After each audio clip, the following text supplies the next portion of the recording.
Hi guys, welcome back. So today I wanted to show you what happened in February. Nothing really happened in January. It was kind of a messy time. I was on a high for the first half of January and then descended into limbo and a little crisis in itself at the end. But I got it figured out and I am starting visual development and making a portfolio based on 2 books. But we'll get on to the vlog. First off on the list of what happened this month is that my friends and I are playing D&D again, which is so fun. I'm playing a Tabaxi fighter with an Outlander background, and he's also a gunslinger, which is martial archetype. I ran it through my DM and she says it's okie dokie. And the character's based off my Skyrim character, which is Khajiit, which is based on my youngest cat, which his name is Micho. In Skyrim and in the campaign, he's called Michelangelo, like Michoangelo, because my cat, he has so many names, just based off the name alone, Micho. I made him fantasy Mexican. And basically his backstory is that after being kicked out of his homeland by invaders, he and his brother, aka my other cat, my first cat, his name is Chimuelo, aka Toothless, they went traveling across up north, across country, and Micho adopted these 2 kittens, which are based on 2 foster kittens I fostered in November. I miss them so much. Of course, in real life they got adopted, but in the story, for narrative or backstory elements, I wrote it off as the kittens got kidnapped. This is by no means any hate to the people who adopted the foster kittens. Thank you so much for doing that. It's just a narrative plot, the purpose of why he's going across country and searching wide and low for the way he is. We already envisioned how our characters would sound like, and at the top of my head I was like, he sounds like Diego Luna. But when I play in the campaign, it's like, what, bro, I don't know, Mexicans speaking English like that. Sometimes I slip into that when I'm having a fun time, and I say bro a lot. That's messed up, bro. So that's that. Onto an actual traditional piece I made this month. It was a little gift for my friend. Funnily enough, we both wanted to be fashion designers when we were young, and after designing her two-piece wardrobe with a cherry print, I was like, we could do this. And even she proposed it. Well, she was the one who proposed the idea to make something based off of the print. We kind of got the idea, why not make something up, make our own designs, maybe work together in the future, which I would love. We bounce off of each other so well, and I included some motifs that are very important to her, elephants, with an elephant holding a crayon, bees, butterflies, and that mannequin that's right in front of her is this outfit from The Nanny, which Fran Fine wears. It's very cool. I had a really fun time making this. I really liked seeing my desk all cluttered with art supplies.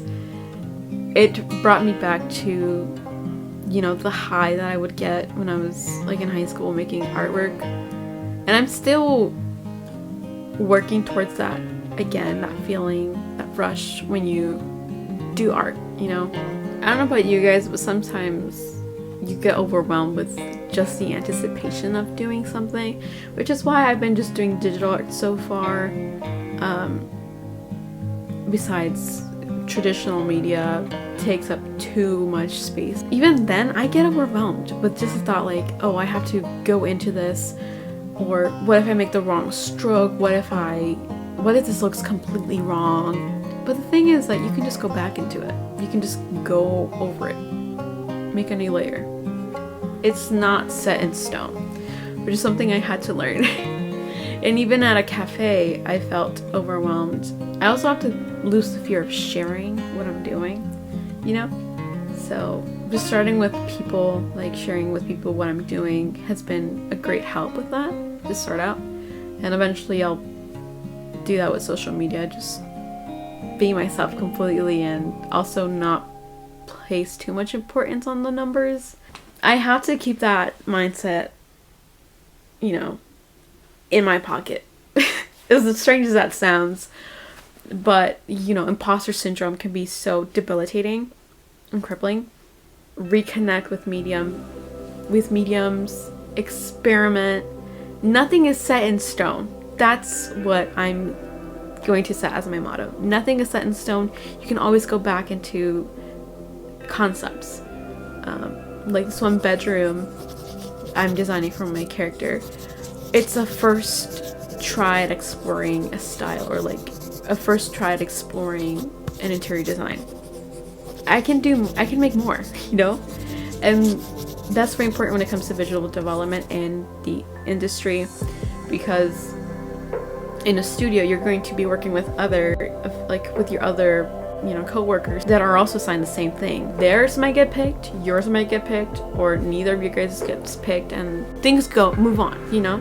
It's about, okay, change the gears, look at it differently, try something else. I'm very excited to do that, as much as my brain is like, this is scary, okay. Didn't she want this though? I also have something else to share. I have some original paintings up on my Ko-fi shop. It's titled Tangled Up in a New Hobby. Get it, right? Because yarn. The other one is Fixes and Stitches. And it emulates the feeling of imposter syndrome, feeling the urgency to create, just like everything's dawning on me, it feels overwhelmed. I feel like if I mess up or if I don't make anything, I'm like a failure. It's a human experience. And the last painting is of 3 different pairs of shoes. They all were part of my personal shoe collection at the time. I still hold very dear to my heart. Hope these can go to a new home. I also have commissions up on my Ko-fi shop. All the links will be down below in the description box. Starting visual development and making a portfolio based on 2 books. So the first one is Outlawed by Anna North. It's a feminist western. Loved it so much. I really hope there's a sequel. Aristotle and Dante. Aristotle and Dante discovered the secrets of the universe by Benjamin Alire Science. Sorry if I mispronounced your name, sir. They're very different. This is a coming-of-age story of 2 Mexican boys in El Paso, Texas, during the 80s. And I read this back in high school, and I told Jessica, like, oh, this is so angsty, that could never be me. Wrong! I love coming-of-age stories.